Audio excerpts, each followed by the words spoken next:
Adama Traoré ici présent.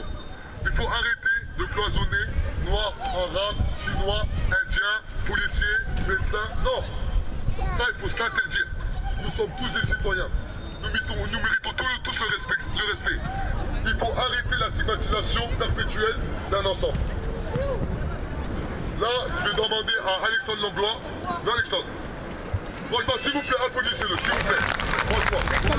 Le parti d'un syndicat, la CGT Police, on avait commencé à dire, nous, à notre dernier congrès, qu'on ne pourra pas sauver la police sans la population. Parce qu'on est au service du peuple. On n'est pas au service des gouvernements successifs et des élus. S'ils vont dans le même sens que le peuple, tant mieux. Sinon, on a une priorité, c'est le peuple. Il y a des anciens qui me disent, il y a 30 ans, 40 ans, on ne travaillait pas comme ça. Et on connaissait les gens dans les quartiers. On ne faisait pas de course-poursuite avec les gens. Un jeune n'avait pas de casse sur un scooter, il n'y avait pas de course-poursuite. On allait sonner chez les parents, on les connaissait. Et malheureusement, la police nationale doit régler tous les problèmes sociaux, alors qu'on est une police pour régler le problème des délinquants. On est complètement détourné de nos missions. Donc, on veut masquer la dégénérance totale des services publics en général. On n'est pas dans la guerre, on est dans l'union, on est ensemble, on veut du respect. Parce que là, il n'y a qu'une minorité, on est, c'est pas que ça. Ça commence là, ça va plus loin, il y en a qui travaillent, mais ceux qui sont là déjà, on représente les autres. Si nous n'avons pas compris ça, on est mort. Maintenant, je vous explique clairement. Là, on parle. Mais ensuite, c'est vous qui allez mener les débats. On va donner la parole à tout le monde. Donc aujourd'hui, quel est le vrai métier d'un policier? Quel est son état de conscience? Sa maturité? Est-ce qu'il est assez mature pour entrer dans un quartier et dialoguer avec les jeunes de quartier? Voilà ce qu'il faut. Voilà le genre de questions que j'aimerais vous poser. Parce qu'aujourd'hui, on a beaucoup. C'est vrai qu'il y a eu le cas de Théo, mais il y a beaucoup de violences policières qu'on ne dénonce pas. Pourquoi? Parce qu'on sait très bien qu'en allant au commissariat, ils vont rigoler de nous. Alors que nous, on fait notre simple droit de français, de porter plainte suite à une agression.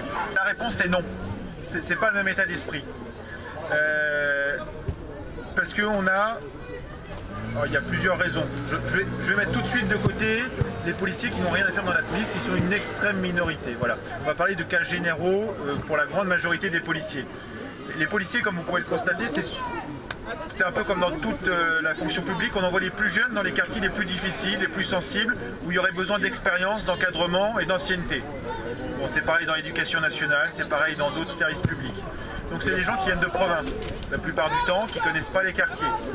Ils sont coincés en Ile-de-France. Plutôt que de les motiver à rester en disant investissez-vous dans la vie de quartier, restez là parce que si vous faites un métier noble, non, on leur dit si comme personne veut aller, on vous coince 8 ans et au bout de 8 ans vous pourrez partir.